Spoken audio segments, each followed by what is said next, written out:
Ammonia வாயு கசிவு ஏற்பட்டு 74 பேர், குறிப்பாக 70க்கு மேற்பட்ட பெண்கள் பாதிக்கப்பட்டு மோசமான நிலை மருத்துவமனையிலே சேர்க்கப்பட்டுள்ளார்கள்.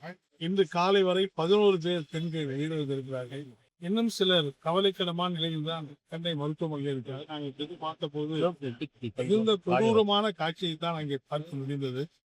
முகமெல்லாம் வெந்து போய் கண் பார்வை இழந்து அவர்கள் அப்படியே மீண்டு வந்தால் கூட இனிமேல் ஒரு சாதாரண சுமூகமான நல்ல வாழ்க்கை வாழ முடியுமா என்கிற ஒரு மிகப்பெரிய கேள்விதான் அந்த பாதிக்கப்பட்ட பெண்களுக்கு ஏற்படுகிறது. இவ்வளவு மோசமான விபத்து நடப்பதற்கு அடிப்படையான காரணமே அந்த தொழிற்சாலை போதுமான இப்படிப்பட்ட பாதுகாப்பு ஏற்பாடுகளும் நடந்திருக்கும். எல்லாவற்றை விட கொடுமை, ஒரிசாவிலிருந்தும் மணிப்பூரிலும் வந்திருக்கிற பழங்குடி பெண்கள் 20 வயது 22 வயது பெண்களை மிக குறைவான கூலிக்கு வேலைக்கு அமர்த்தி அவங்கள பூரா தொழிற்சாலைக்குள்ளேயே நிரந்தரமாக தங்க வச்சு கொத்தடிமைகள் மாதிரி அவங்க நடத்திருக்கிறாங்க.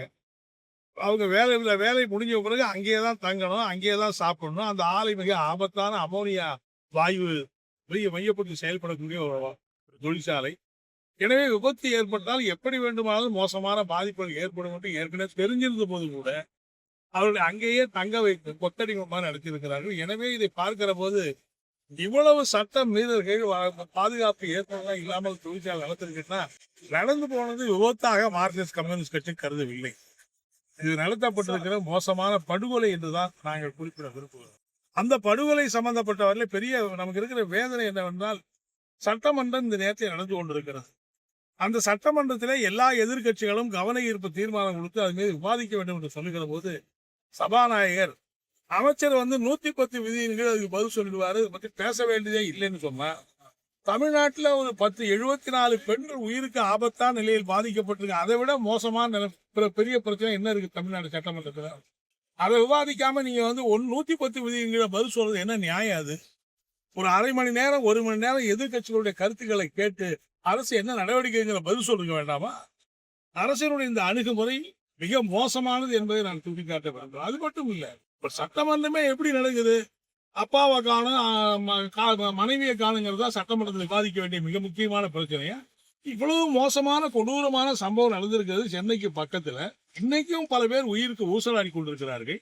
ஆனா அதை பற்றி சட்டமன்றம் கவலையே படாம ஏதோ அந்த நீலமான பிடில் வாச்சிக்கிட்டு இருந்த மாதிரி இருக்கிற நிலைமை என்பதுதான் இன்னைக்கு இருப்பதற்கு ரொம்ப வருத்தமாக இருக்கிறது. எதிர்கட்சி தலைவரும் அதை பத்தி ஒன்றும் பேசல, நம்முடைய முதலமைச்சரும் அதை பத்தி ஒரு வார்த்தை கூட பதில் சொல்ல. இது எங்க போய் மக்களுடைய அடிப்படையான பிரச்சனை பேச வேண்டிய சட்டமன்றத்தை பேசாமே இருக்காங்க. ஆகவே தான் நாங்க என்ன சொல்றோம்னா, இன்றைக்கு நடந்திருப்பது என்பது மோசமான சட்ட விதிகள் மீறல். ஒரு ஆபத்தான அந்த தொழிற்சாலை பகுதியில் தங்க வச்சிருக்கிறது மிகப்பெரிய குற்றம். ஏன் இது சம்பந்தமா தொழிலாளர் துறை அதிகாரிகள் இது வரைக்கும் யாரும் கைது செய்யப்படல? அவங்க உண்மையிலேயே அன்னைக்கு போய் பார்த்திருந்தா இந்த மாதிரி அனுமதிச்சிருக்க முடியுமா? தொழிற்சாலை தங்க வைப்பது சட்டப்படி நியாயமாது? எந்த சட்டமாவது அனுமதிக்கிறதா? ஆகவே தொழிலாளர் இன்னைக்கு சம்பந்தப்பட்டவங்களை கைது பண்ணியிருக்காங்க, அந்த நிர்வாக இயக்குனர் உட்பட கைது பண்ணியிருக்கா சொல்றாங்க. ஆனால் உண்மையிலேயே அந்த பொறுப்பா இருக்கக்கூடிய தொழிலாளர் துறை அதிகாரிகள் மீது வழக்கு பதிவு செய்து கைது செய்ய வேண்டும். இவங்களுடைய ஒத்துழைப்பு இல்லாமல் அந்த நிர்வாகம் இவ்வளவு சட்ட வரம்புகளை மீறி செயல்பட்டு இருக்க முடியாது. எனவே எந்த விதத்திலையும் இது மட்டும் இல்ல, அமைச்சர் இப்படியான ஆபத்து நடந்து இருக்கிற அசாடஸ் தொழிற்சாலைகள், இதை பற்றி தமிழ்நாடு அரசு என்ன நடவடிக்கை எடுக்க போகிறது? இன்னைக்கு இங்க நடந்து போச்சு, நாளைக்கு இன்னொரு இடத்துல நடக்காதுங்கிறது என்ன நிச்சயம் இருக்கு? எனவே இதையாவது ஒரு எச்சரிக்கையாக எடுத்துக்கொண்டு ஒரு உரிய பாதுகாப்பு ஏற்பாடுகளை பண்ணணும். தமிழ்நாடு பூரா இருக்கிற இந்த ஆபத்தான தொழிற்சாலைகளில் இந்த மாதிரி சட்ட வரம்பு மீறல் இல்லாமல் பாதுகாப்பு நடவடிக்கை எடுக்க வேணும். அதே மாதிரி பாதிக்கப்பட்ட உயிரிழந்தவங்களுக்கு நம்முடைய முதலமைச்சர் 2 லட்சம் ரூபாய் மட்டும்தான் நிவாரணம் அறிவிச்சிருக்காரு. என்ன கொடுமையா இருக்கு? இறந்து போனவங்க வெளி மாநிலத்தை சார்ந்தவர்கள் என்பது வேறு விஷயம். ஆனா அவங்க நம்ம மாநிலத்தானே வேலை செய்யறாங்க, நம்ம மாநிலத்தில் தானே அவங்க தொழிற்சாலை பணிபுடுறாங்க. உயிர் வேற மாநிலத்தில் செத்தா ஒரு உயிர், நம்ம மாநிலத்தில் செத்தா ஒரு உயிர், அது வித்தியாசமா இருக்கு. எனவே ஏன் தமிழக அரசு அதுக்கு 2 லட்சம் ரூபாய் மட்டும் நிவாரணம் கொடுப்பதற்கு சரியல்ல.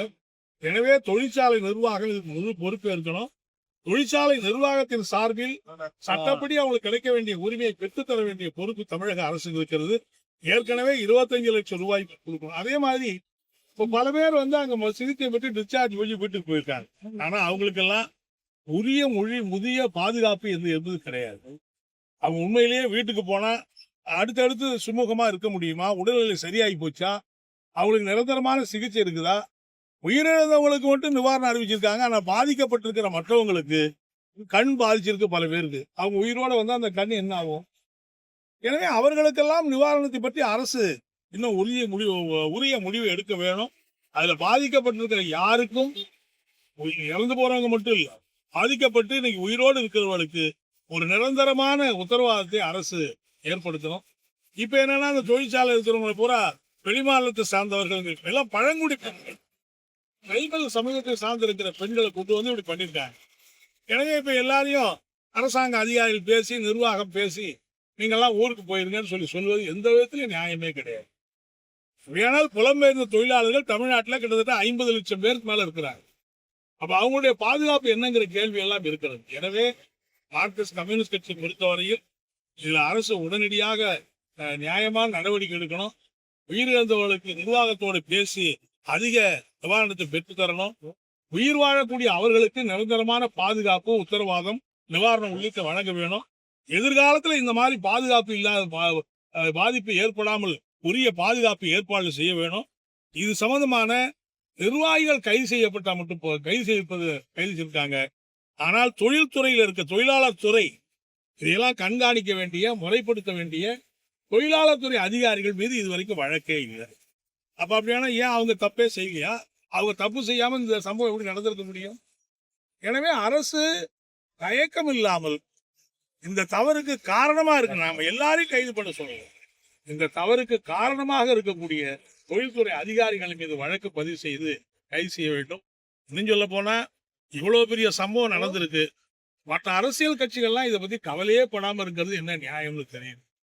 மார்க்சிஸ்ட் கம்யூனிஸ்ட் கட்சி மக்களுக்காக, உழைப்பாளி மக்களுக்காக இருக்கிற கட்சி என்கிற முறையில் இந்த ஆர்ப்பாட்டத்தை நாங்கள் நடத்துறோம். என்னுடைய வேண்டுகோள், எல்லா அரசியல் கட்சிகளும் சேர்ந்து இது போன்ற பாதிப்புகள் ஏற்படாமல் உரிய பாதுகாப்பு ஏற்பாடுகளை தொடர்ந்து மேற்கொள்வதற்கு அனைத்து அரசியல் கட்சிகளும் பல்வேறு வர்க்க வெகுஜன அமைப்புகளும் இணைந்து போராடுவதற்கு முன்வர வேண்டும் என்று இந்த நேரத்தை நான் கேட்டேன். ஐயா, அரசு சார்பா விசாரணை கமிஷன் ஒரு குழு அமைச்சிருக்காங்க. முதல் கட்ட அறிக்கை கொடுத்திருக்காங்க. 3 நாளுக்கு பிறகு முழுமையான அறிக்கை விஜய் கேட்டிருந்தாரு. இது சரி வரும்னு நினைக்கிறீங்களா இந்த குழு விசாரணை? அதாவது அந்த குழுவுல அதிகாரிகளை மட்டுமே கொண்ட குழு அமைச்சிருக்காங்க. ஒருவேளை அதுல தொழிற்சங்க பிரதிநிதிகள் அவங்களையெல்லாம் கொண்ட ஒரு குழு அமைச்சிருந்தா, ஏன்னா ஒரு அதிகாரி செஞ்சிருக்கிற தப்ப இன்னொரு அதிகாரி அது எல்லாரும் பாதுகாக்க மாட்டாங்க. சில அதிகாரிகள் அப்படிப்பட்ட இதுல கூட இருக்கலாம். எனவே அந்த விசாரணை குழுவுல சொல்ல போனா தமிழ்நாடு சட்டமன்றத்தில் இருக்கிற சட்டமன்ற உறுப்பினர்கள், பொது மக்களுடைய பிரதிநிதிகள், தொழிற்சங்க பிரதிநிதிகள் இவங்கெல்லாம் கொண்ட ஒரு விசாரணை குழு அமைச்சிருந்தா நல்லா இருந்திருக்கும். அதிகாரிகள் மட்டும் அமைச்சிருக்கிறதுக்குள்ள என்ன இருக்குங்கிறத நான் பார்த்த பிறகுதான் சொல்ல முடியும். இப்போ வரைக்கும் ஒன்று சொல்றேன். ஓகே, நன்றி.